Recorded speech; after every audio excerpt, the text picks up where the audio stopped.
Halo guys, balik lagi di YouTube Drone. Bagaimana kabar kalian? Semoga baik-baik saja ya, dan sehat selalu. Nah, melanjutkan pembahasan sebelumnya, chapter 392. Mimin bakal membahas secara detail mungkin agar kalian dapat mengerti jalan cerita Hunter x Hunter. Karena untuk mengikuti manga Hunter x Hunter perlu membaca banyak teks. Nah, untuk kalian yang nggak suka baca manga dengan banyak teks, bisa subscribe dan ikuti channel ini guys.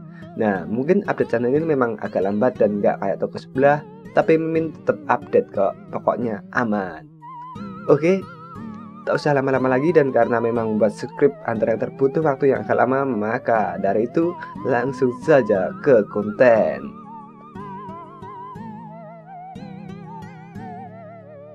Di chapter 392, kemunculan Luini di hadapan laba-laba ternyata berniat meyakinkan ketiga anggota laba-laba bahwa dia tidak ingin melawan mereka dan ingin bekerja sama. Luini mengusulkan untuk bekerja sama sehingga mereka dapat melenyapkan keluarga Chad, keluarga Heyu, dan keluarga kerajaan Kakin sebelum mengambil kendali kapal paus hitam dan menghancurkan dunia lama. Namun Nobunaga tiba-tiba menerjang ke depan dengan katanya dan menusuk kepala Luini. Nobunaga mengatakan, "Aku tidak mengerti apa yang kau katakan," dan menegaskan, "Sebelum kau menghancurkan dunia, ku hancurkan kau dulu," sambil menarik katanya yang sudah menusuk kepala Luini. Sudok dan anak buahnya kembali ke kantor Chad dengan Nobunaga yang membuka pintu untuk mereka.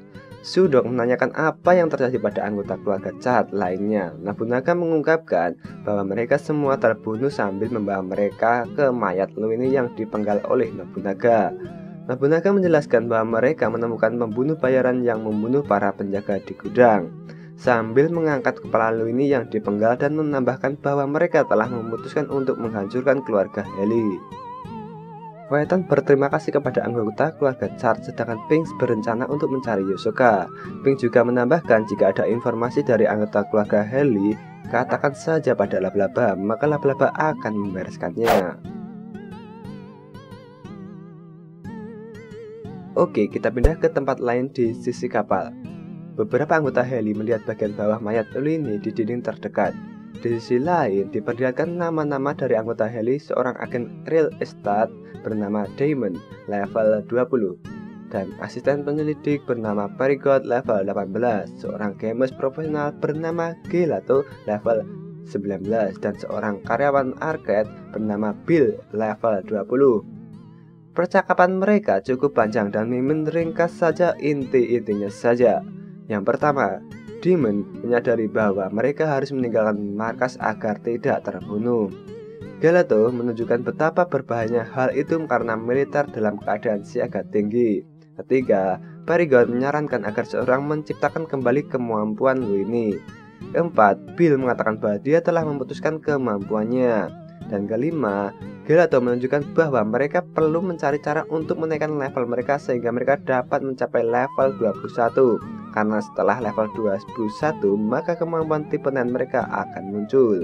Dan yang keenam, Visconti menyarankan untuk menggunakan kemampuannya untuk menangkap mangsa yang berkeliaran ke dalam perangkap. Kemudian, tiba-tiba, Tefresh dan Kuro kemudian memasuki ruangan.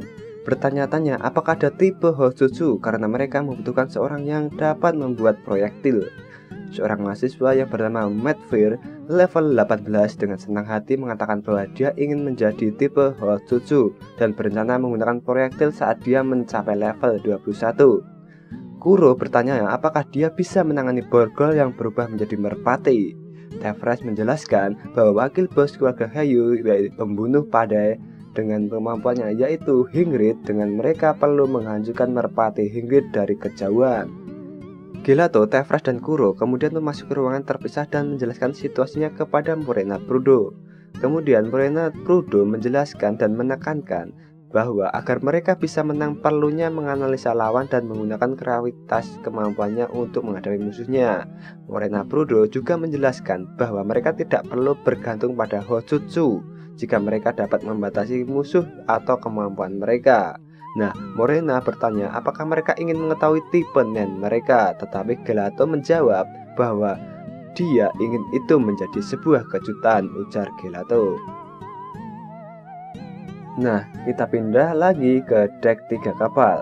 Zakuro terbangun di samping tumpukan kotak dan kantong sampah. Lynch bertanya-tanya apakah Yosuka membuat pingsan juga, dan Zakuro menjawab bahwa dia senang masih hidup.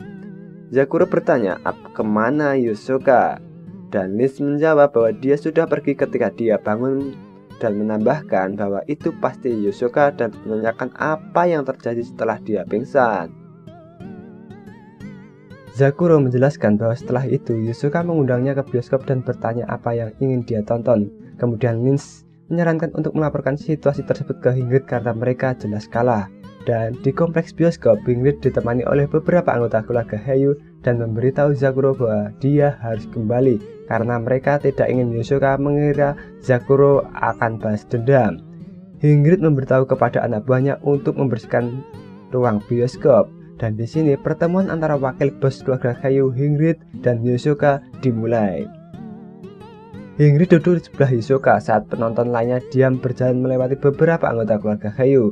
Ketika Yosuka tidak menjawab pertanyaan tentang identitasnya, Ingrid mengajukan permintaan dan bertanya apakah dia dapat menghabiskan waktunya di dek 1 sampai konflik dengan Haley dan Chad diselesaikan.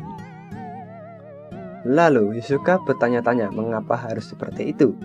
Ingrid menjelaskan bahwa Chad dan Laba-Laba telah bergabung melawan Haley dan bahwa keluarga mereka bekerja dengan Chad untuk menghancurkan Haley. Ingrid memperingatkan Yosuka bahwa jika dia memulai perkelahian dengan Laba-Laba, mereka tidak punya pilihan selain menganggapnya sebagai musuh. Namun yang membuat kagum adalah jawaban dari Yosuka bahwa dia tidak keberatan karena dia menyukai kekacauan. Nah, Ingrid membalas bahwa dia lebih memilih untuk tidak melawan mereka karena dia tahu tidak akan memiliki peluang melawan Yosuka ataupun Laba-Laba. Ingrid menekankan pentingnya keseimbangan dan memberitahu Yosuka untuk bersabar sementara Chad dan Laba-Laba menghancurkan Haley terlebih dahulu. Ingrid juga meyakinkan bahwa mereka tidak akan menghalangi pertarungan dia dan Laba-Laba.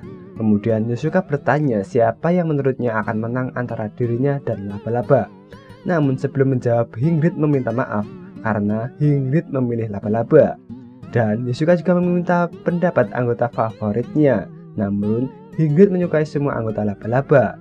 Yosuka pun tertawa dengan gigi sedikit terlihat karena menyukai jawaban jujur dari Ingrid.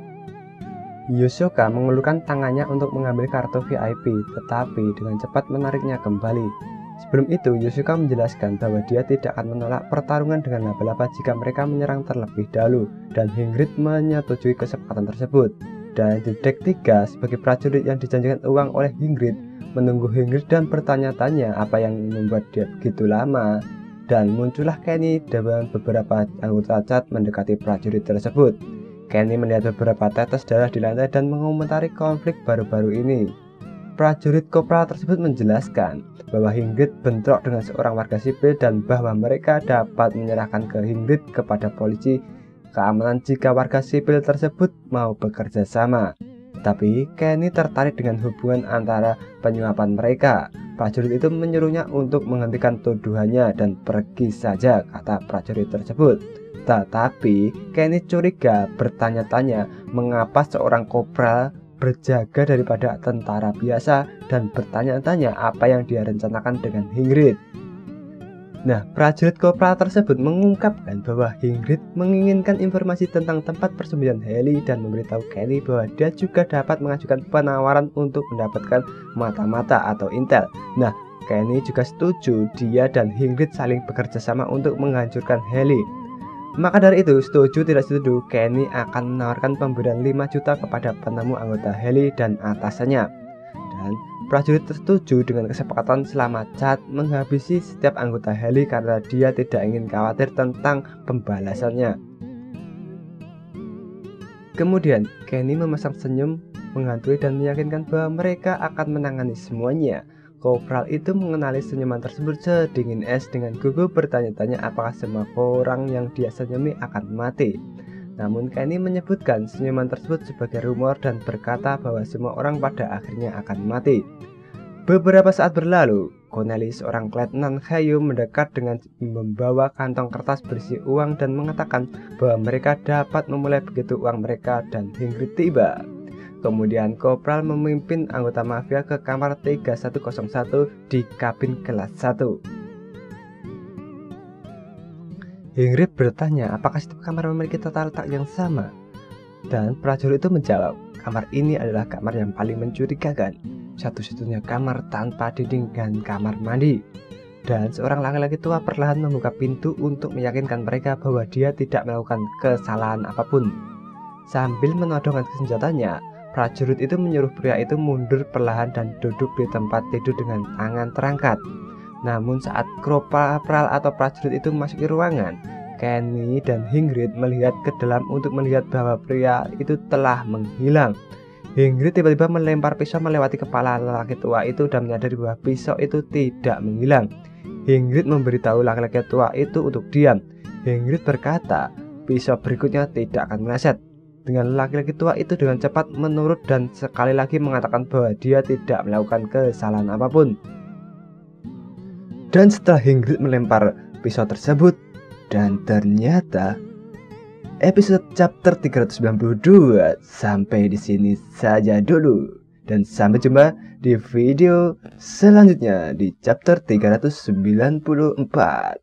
Jangan lupa like dan share.